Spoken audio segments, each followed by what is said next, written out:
जय जिनेन्द्र। आज हम NCERT 12th micro economics chapter 2 माध्यमिक शिक्षा मंडल के प्रश्न बैंक का क्वेश्चन नंबर 7 सॉल्व करेंगे कि उदासीनता वक्र क्या है। What is indifference map. उदासीनता मानचित्र को देखने से पहले हम ये देखते हैं कि उदासीनता वक्र क्या होता है। मान लीजिए कि आप दो वस्तुएं खा रहे हैं, समोसा और कचौड़ी। अब आपके पास 4 रुपये हैं। 4 रुपये में आप क्या कर सकते हैं, समोसा आपका 1 रुपये का एक है, तो आपने 2 समोसे खाए और 2 कचौड़ी खाई। कचौड़ी भी क्या है, 1-1 रुपये की हैं। तो ये आपके हो गए 2 समोसे और ये आपके हो गई 2 कचौड़ी, और इस बिंदु पर आपको क्या है, संतुलन है। अब आप क्या कर सकते हैं, कॉम्बिनेशन चेंज भी कर सकते हैं। अगर आप पूरे समोसे ही खाएंगे 4 रुपये के 4, तो आप इस बिंदु पर होंगे।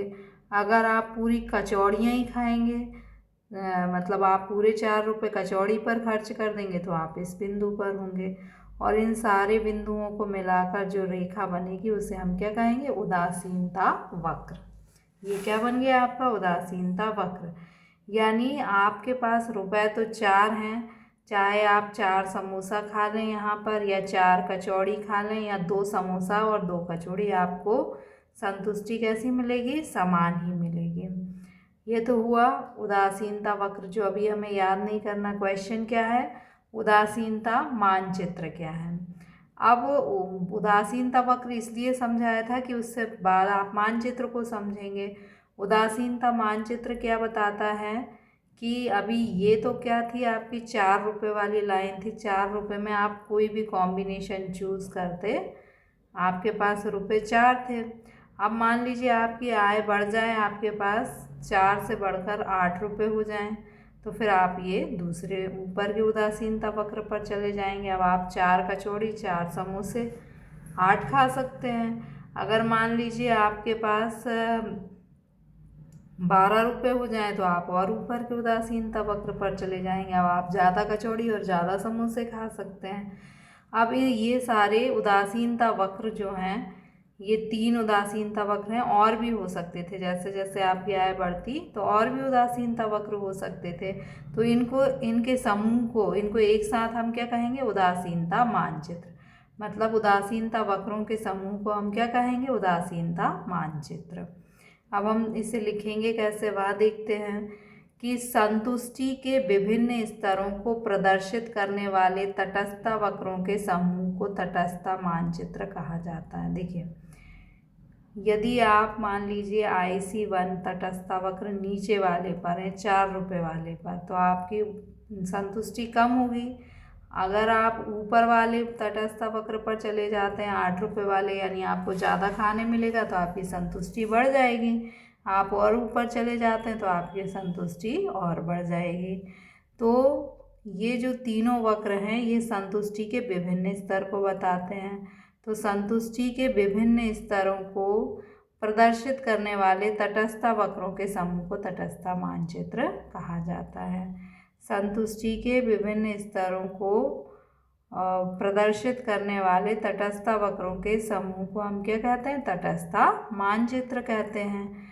अब एक और तरीके से लिख सकते हैं कि यह मानचित्र तटस्थता वक्रों का समूह है। यह तटस्थता वक्रों का क्या है, समूह है। और इसमें क्या होता है, जो उपभोक्ता की दो वस्तुओं की संतुष्टि के विभिन्न स्तरों का एक चित्र है। दो वस्तुएं हैं और इनसे विभिन्न स्तर की संतुष्टि को हमने एक चित्र में बता दिया, तो उसे हमने क्या कहा, उदासीनता मानचित्र कहा। क्योंकि 3 नंबर का क्वेश्चन है, तो या तो आप ये लिख दें या ये लिख दें, जो आपको ईजी हो। इसके साथ ये आपको लिखना कंपलसरी है कि जो ऊपर वाला तटस्थता वक्र होता है उससे हमें संतुष्टि अधिक मिलेगी, क्योंकि हम 12 रुपये के समोसे कचौड़ी खा रहे हैं, और नीचे वाले से हमें संतुष्टि कम मिलेगी, क्योंकि यहाँ पर हम 4 रुपये के समोसे कचौड़ी खा रहे हैं। तो नीचे वाले तटस्थता वक्र से संतुष्टि कम मिलती है और ऊपर वाले तटस्थता वक्र से संतुष्टि अधिक मिलती है।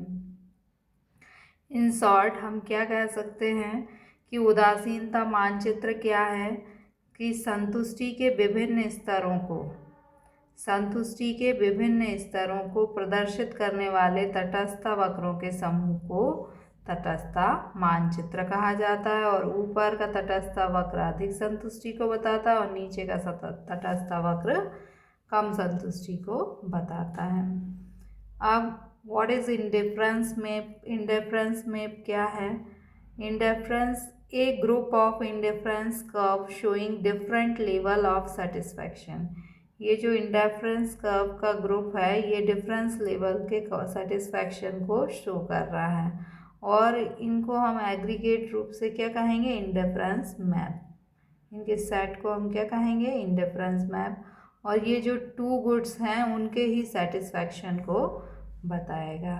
और अपर मोस्ट इंडिफरेंस कर्व जो है ये सेटिस्फैक्शन के हायर लेवल को बताता है और लोअर मोस्ट जो इंडिफरेंस कर्व है वो सेटिस्फैक्शन के लोअर लेवल को बताता है। So thank you.